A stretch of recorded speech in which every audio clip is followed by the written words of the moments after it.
there, welcome to another vlog. How are you? I hope you are doing great. I'm up for a majority of the night tonight, so I thought I'd do some vlogging. Done some random ones so far. I'm now going to do a tag question. Thingy me bobby type random malarkey. This one is the deep YouTube tag question. And when we go into it, hopefully now you can see what we're looking at. We have deep questions. Ooh. So question, I don't know how many questions there are. I don't know how many is there. 26. So we'll try and get these done fairly quickly. Number one, does love equal sex? No. Because of my sexual orientation, which, as you may or may not know, is autocorrisexual. I've done a vlog about it, so check that out if you want to know, because if you're unsure, it's not a term a lot of people will know about. You know, I can love someone, but sex is disjointed for me. Like I can watch porn, but there'll be no kind of wanting to sexually interact with it kind of thing.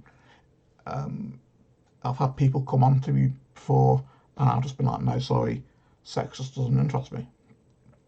It's a form of asexuality, basically. So love doesn't equal sex, because you can love without having sex. Do you think you're old-fashioned?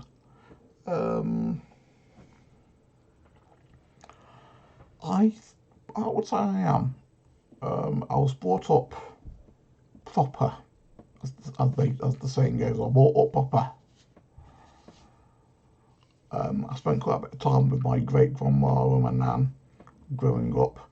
My granddad, my great granddad. So yeah, I would say, you know, they imbued old-fashioned senses into me. I don't know. I might not be. If you're watching this and you think I'm not old-fashioned, then so be it. But I would personally say I'm old-fashioned. For example, I always walk on the road side of the path. Always hold doors open for people. Always kind of let old people sit down on buses and stuff like that. Yeah, just little etiquette things that make you old-fashioned is what I do. Love with heartbreaks or no love at all? No love at all. Would you prefer trust or love, and why? I would prefer trust, because trust can bring love, whereas love might just be lost. Love doesn't necessarily mean just love. Love can mean lost. So, you know, and lost is, as we all know, not good. Would you save the life of a homeless person? Yeah, why not?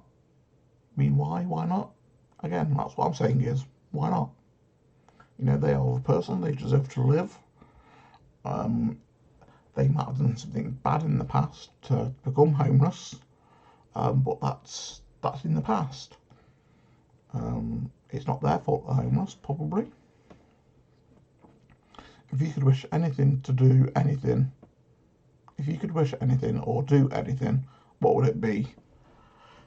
To not suffer from schizophrenia and paranoia and psychosis and stuff. Basically to be a regular person like I used to be.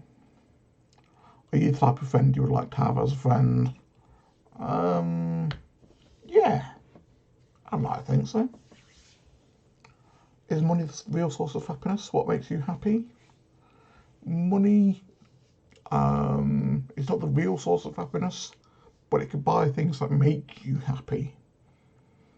But also money can be the source of all unhappiness, because if you get into debt, you know, that kind of spirals into kind of depression and suicidal thoughts and so on. So money isn't the source of happiness. It can be the source of kind of unhappiness. What makes you happy? I don't know. Music. Music makes me happy. Music is good for me because of my mental health. I always ask people, and do you expect something in return? I won't say I'm always nice to people. I can be quite sarcastic and harsh, and I never expect anything in return, other than on my Twitter page and my little quote thing is do unto others what you wish done unto yourself. Basically, treat people how you want to be treated. Do to people what you want people to do to you. If you are nasty to people, then you're going to get people to do nasty things in return. Do you prefer to be hurt by someone you love most or by someone you trust most? I prefer to be by someone I love most, because if you trust them, that trust is no longer there and you can never repair it. Prime example of that is with something that happened to me, which I don't really want to go into because it's long and complicated, but at the end of the day, it meant that I lost one of my best friends because he did something that I disagreed with. And I've never spoken to him since, and that was about 15, 16 years ago, if not longer. What is probably the hardest thing to lose in your case? Why is it hard to give up?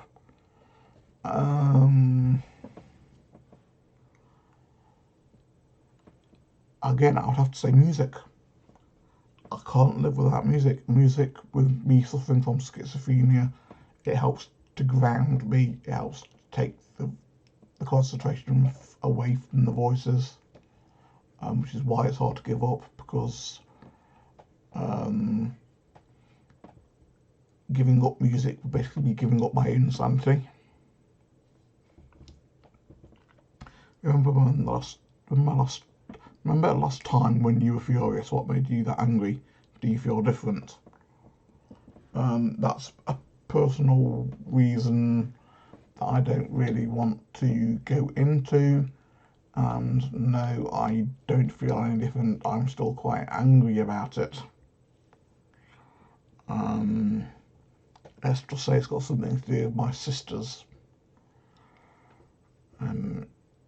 If you know me and you know the scenario that I've been in recently, and you know my family, you will understand why and what I'm talking about.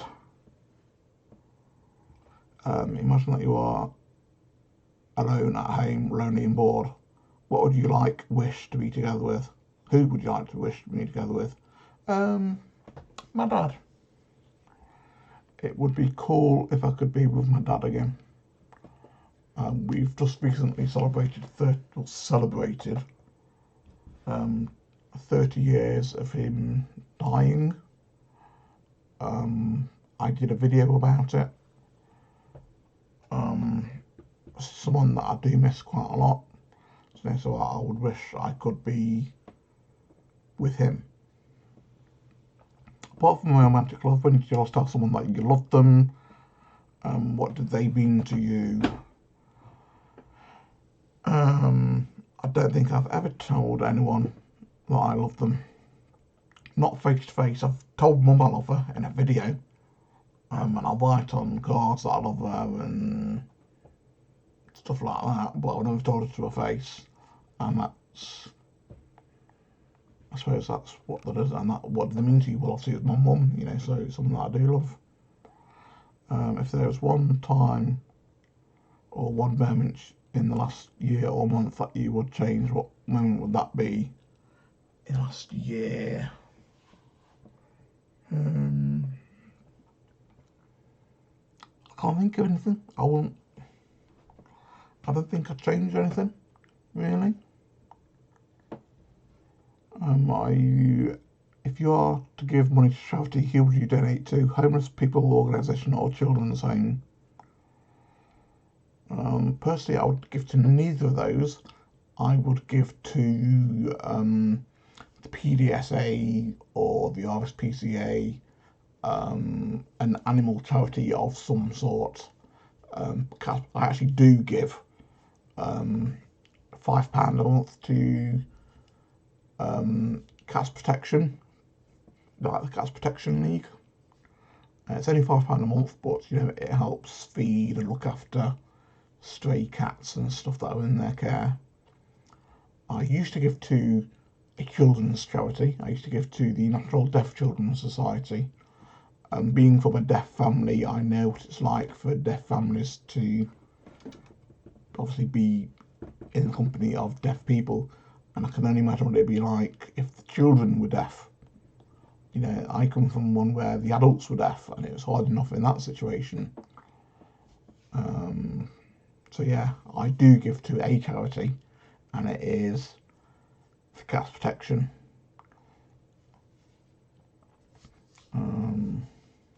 But I wouldn't give to homeless organisations or children's home. You would save your family member or your lover from drowning in an ocean.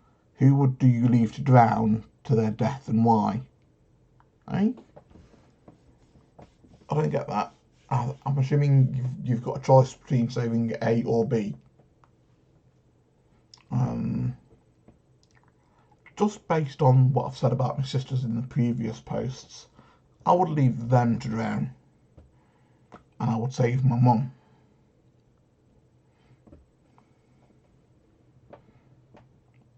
Again, for the family reasons that I'm not really wanting to go into. When did you last honestly reveal your feelings to someone else, no matter how hard it was to tell? Who was it, and what did you tell the person? I've never revealed my feelings to someone. Never. Because I'm an emotionless automaton. Automaton? One of the two.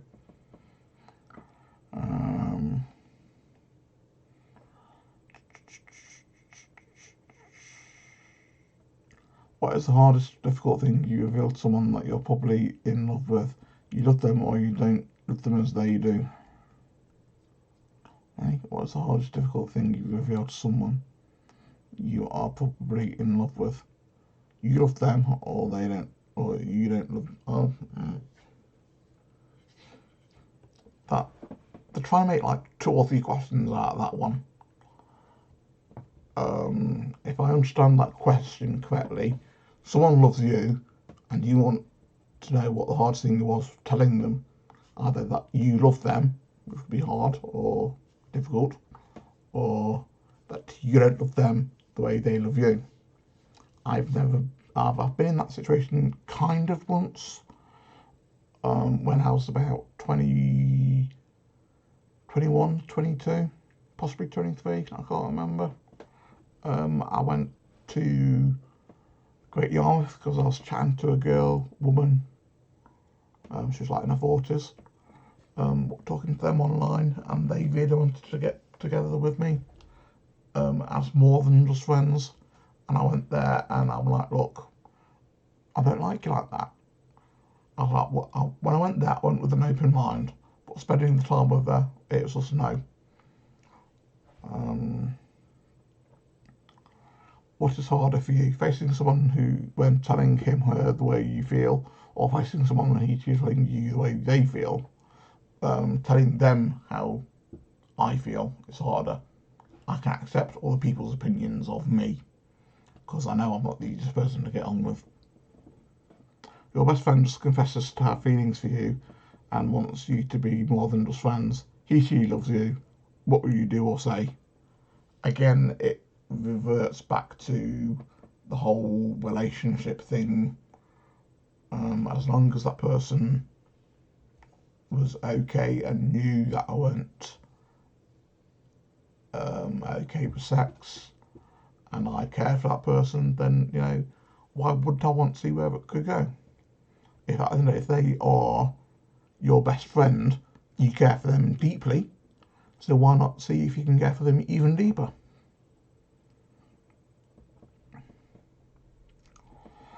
Picture the last dead person you know.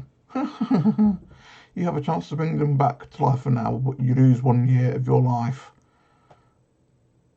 Who will you do it? Who will do it? Will you do it, and why? Yes, I would. the last person, I don't know him personally, but he is a member of my family. We've just had recently in my family a tragic death. My mum's cousin, her son, he's only 17 and he's just died about a month and a half ago, possibly 2 months ago now. Like I say, only 17, so it's not really any age to die. I never knew him. We never met. He lives not really far away. He didn't live like miles away, but he was quite a distance away. And his parents are absolutely distraught, as you would be if you've just lost your son or daughter. So yeah, I would probably bring them back to life.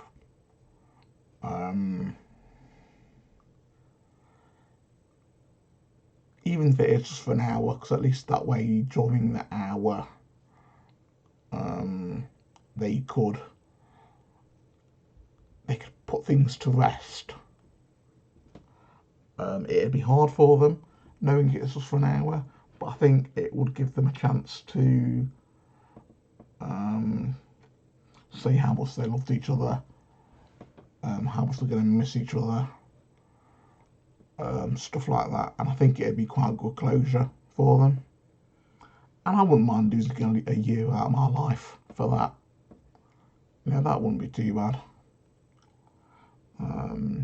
You are in an emergency situation, for example, a burning building. You have a chance to make a single phone call. Who would you call? What would you tell them? I'm assuming this is a life or death thing. You're about to die. Who do you last call?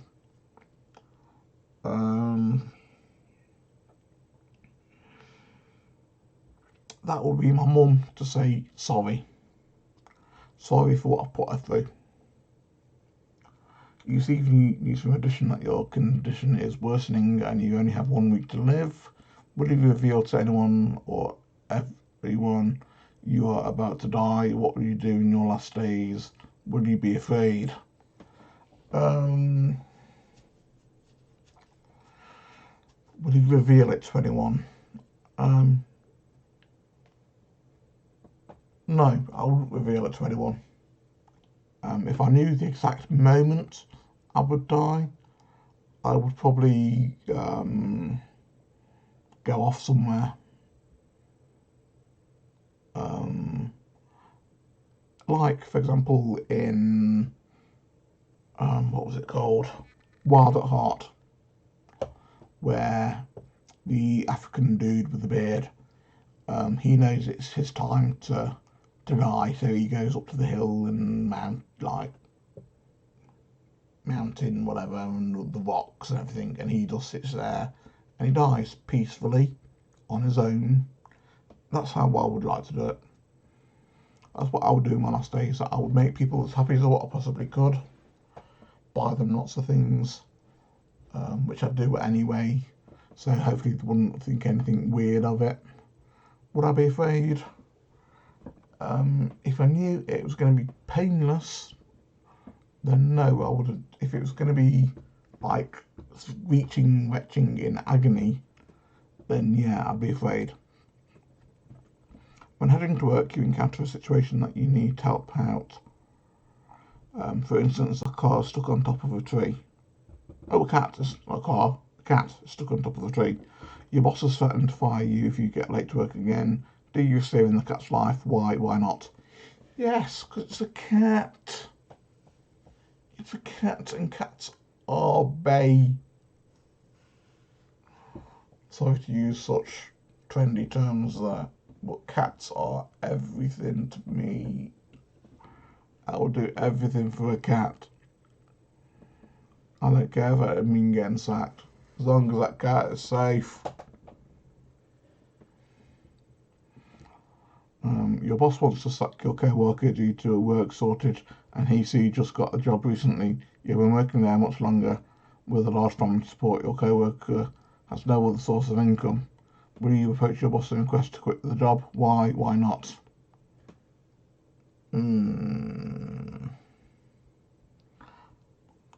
Last in, first out. Simple as that.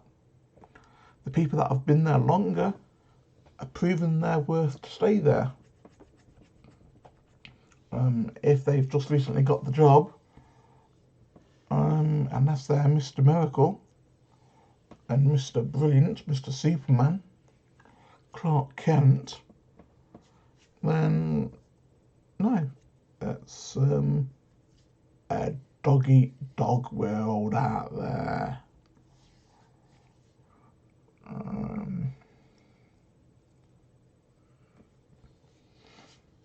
Yes, that's what I'm going to say with there. And that is all of 26. Hopefully that's made you look at me really weirdly. There were some weird questions in that. Some that I didn't quite understand. Some challenging ones, like about my family.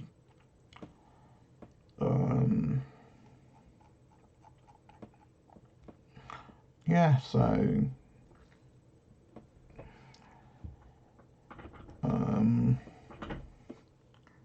pull me back up.